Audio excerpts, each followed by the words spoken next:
It's amazing when you stop and look at the beauty that abounds on this planet, some of which are found in unlikely places, such as this beautiful sulfuric lake. But for some, places that we find amazing equates to just another day at the office, like this guy, for example. His job is to haul tablets of sulfur out of this crater on a daily basis, and as you will soon see, it is not an easy job. My next adventure can only be described with one word: epic. How epic? Mount Everest. Think Mount Everest. How epic is that? And I'm not exaggerating. I am not going to Mount Everest, but where I'm going is just as epic as Mount Everest, but not quite as dangerous. I'm about to set off to go to Kawah Ijen Volcano. Okay, this is not just any volcano. This volcano is unique to the world. It has the sulfur that reacts to the air and just sets off this blue flame, and you can't see that anywhere else in the world, and we're gonna check that out. I'm gonna go see the volcano, and I'm gonna take you with me.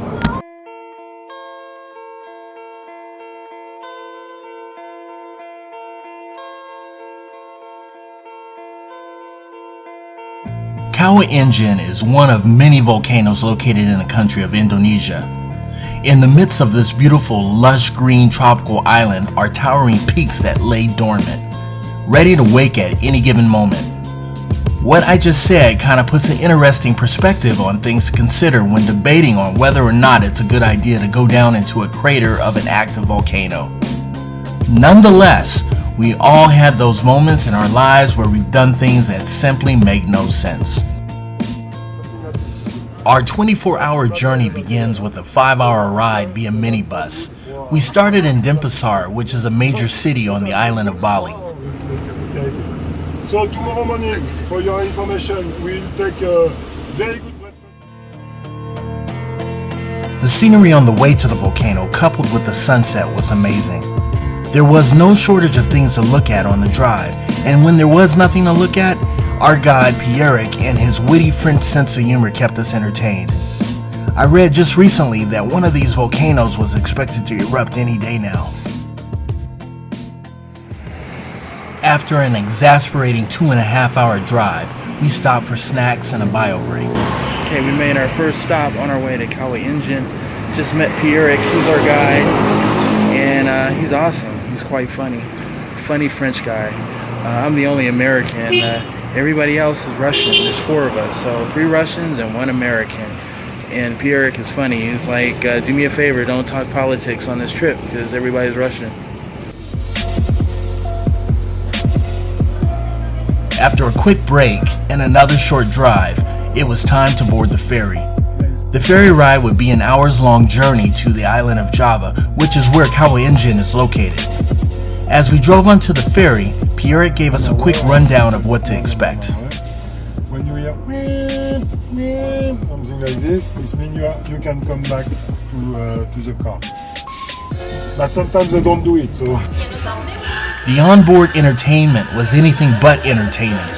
The karaoke-like music did little to hold anyone's attention, as you can see here. Eventually, the repetitiveness of la la la became too much for me, and I had to step outside for some fresh air. So we're on the ferry on our way to Java. That's the island that neighbors the island of Bali. And on the island of Java is where Kawah Ijen is, the volcano that we're going to visit. So far, we've been on the bus for about 3.5 hours of being jolted on this narrow road, and I'm really surprised there aren't more accidents than what there actually are there, because it's a really dangerous road, especially at night. An hour later, we were pulling into port on the east coast of Java.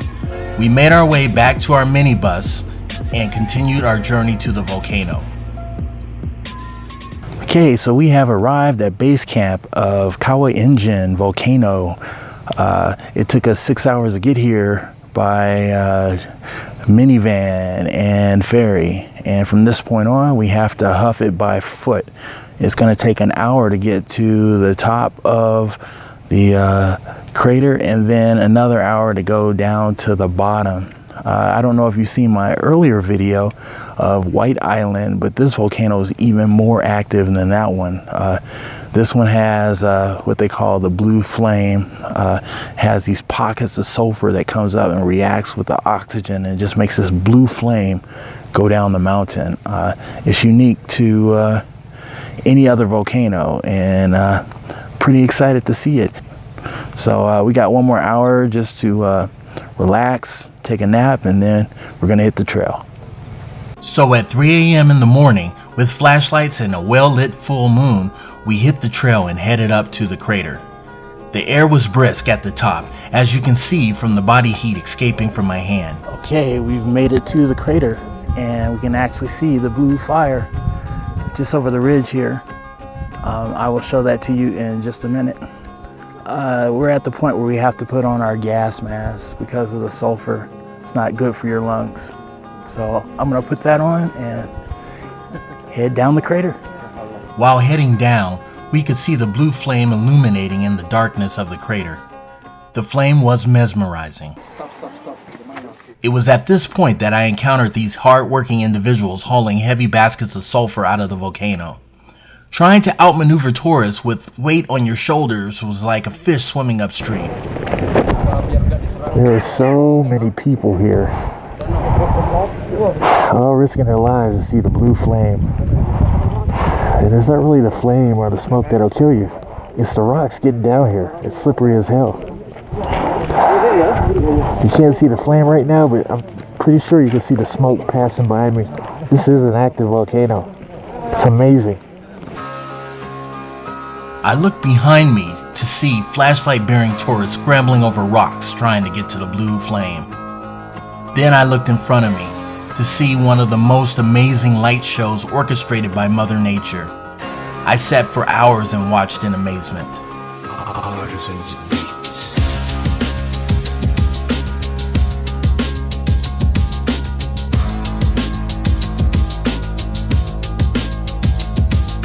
The flames danced and put on a performance like no other, while people went crazy attempting to get a Facebook-worthy photograph. And of course, we can't forget the Instagram models looking for that perfect selfie.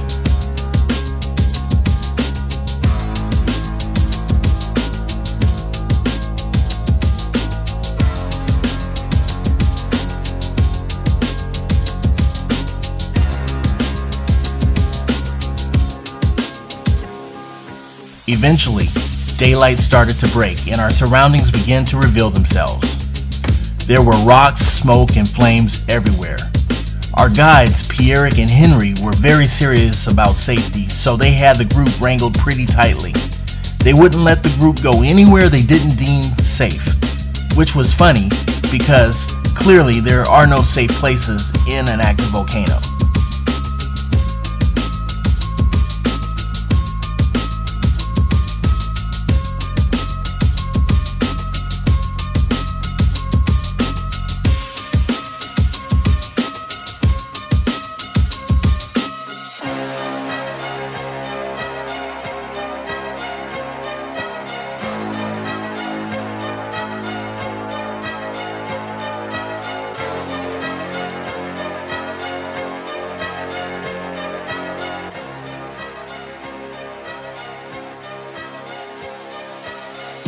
As the sun began to rise, we slowly made our way further down the crater towards the largest sulfuric lake in Indonesia. The lake was beautiful, but you definitely would not want to go for a dip in this lake. It looked every bit as acidic as it was. Of course, one of the tourists thought the lake was lacking and made it a point to make a contribution, which was something the lake definitely could do without. I'm at the largest sulfuric lake in Indonesia. Isn't that beautiful?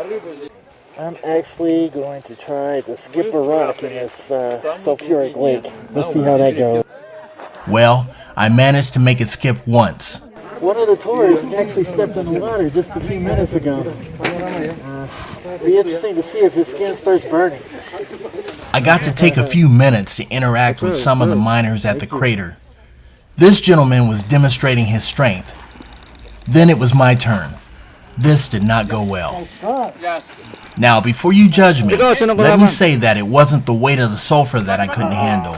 It was actually the stick they used to support the sulfur. It really digs into your collarbone. In fact, at some point, every miner who has done this job has broken a collarbone doing so.